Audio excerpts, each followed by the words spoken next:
Assalamualaikum warahmatullahi wabarakatuh.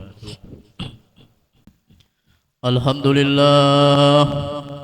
Alhamdulillahilladzi sabaqat rahmatuhu wa ghadaba wa indahu bidzalika kitabun kataba rabbukum ala nafsihi rahmah wa asbagha ala khalqihi ni'mah wa ashhadu an la ilaha illallah wahdahu la syarika lah ilahun la yukhayyibu man tawajjaha ilaihi wa amma wa asyhadu anna sayyidana wa nabiyyana Muhammadan abduhu wa rasuluh nabiyur rahmah.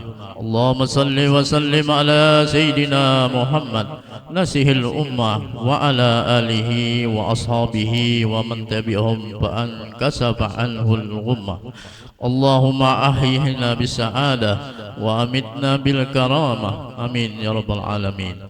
Ma'asyiral muslimin, usi nafsi awalan summa iyyakum anittaqullah faqad fazal mu'minunal muttaqun. Qala Allah Ta'ala fi kitabihil karim, a'udzu billahi minasy syaithanir rajim. Ya ayyuhan nasu ittaqu rabbakumul ladzi khalaqakum min nafsin wahidah wa khalaqa minha zawjaha wa bassa minha rijalan katsiran wa nisaa'a wattaqullaha alladzi tasaaluna bihi wal arham innallaha kana 'alaikum raqiba. Amma ba'du. Ma'asyiral muslimin, sidang Jumat rahimakumullah.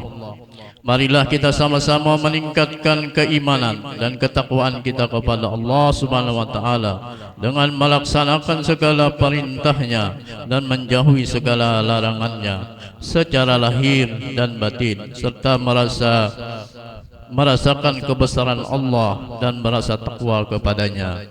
Ma'asyiral muslimin rahimakumullah, ketahuilah bahwa tulul amal atau panjang angan-angan adalah termasuk suatu yang paling membahayakan manusia.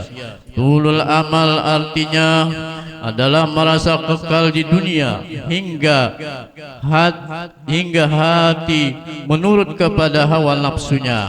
Sungguh telah berkata salafun salih, man tala amaluhu sa'a amaluhu. Artinya siapa yang panjang cita-citanya, nescaya jahatlah kelakuannya.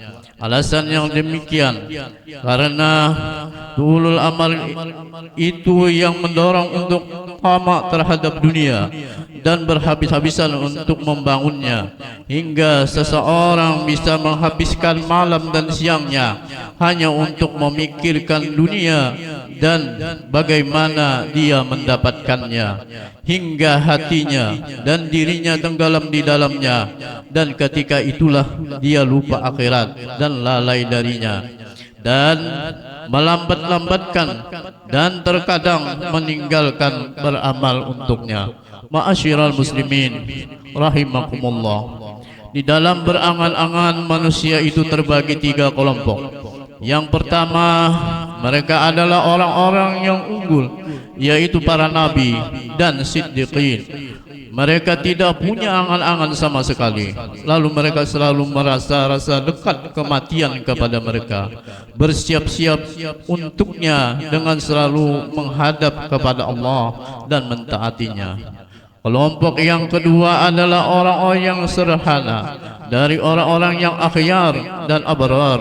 Maka punya angan-angan yang pendek, tidak melalaikan mereka dari Allah dan mengingatnya, dan tidak melupakan mereka dari negeri akhirat, dan tidak menyibukkan mereka dari persiapan untuk mati, dan juga tidak mendorong mereka untuk mengagungkan dunia.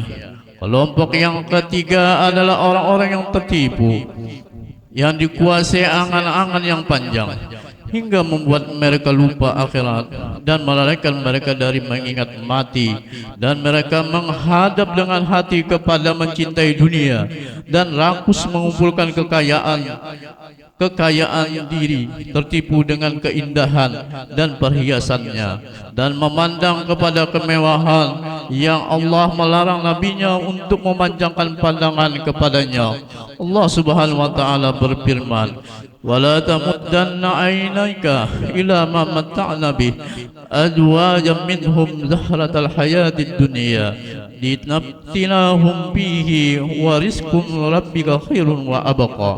Dan janganlah kamu tujukan kedua matamu kepadanya yang telah kami berikan kepada golongan-golongan dari mereka sebagai bunga kehidupan dunia untuk kami celakakan mereka dengannya, dan karunia Tuhan kamu adalah lebih baik dan lebih kekal. Surat Toha ayat 131. Mudah-mudahan kita mendapat rahmat dari Allah Subhanahu wa taala sehingga terpelihara daripada perbuatan yang merusak hati kita. Alhamdulillah, wassalatu wassalamu ala Rasulillah Muhammad bin Abdullah. Wa ya hadirun ittaqullah innallaha inna hadal Quran fastami'u lahu wa ansitu la'allakum turhamun. A'udzu billahi minasyaitonir rajim. Innamal hayatud dunya la'ibu wa lahun wa in tu'minu wa tattaqu yu'tikum ujurakum wa la yas'alukum amwalakum. Barakallahu li wa lakum fil Qur'anil azim wa nafa'ani wa iyyakum bima fihi minal ayati wa dzikril hakim wa taqabbala minni wa minkum tilawatan innahu والسميع العليم. أقول قولي هذا واستغفر الله العظيم لي ولكم ولسائر المسلمين والمسلمات والمؤمنين والمؤمنات فاستغفروه إن الله غفور رحيم.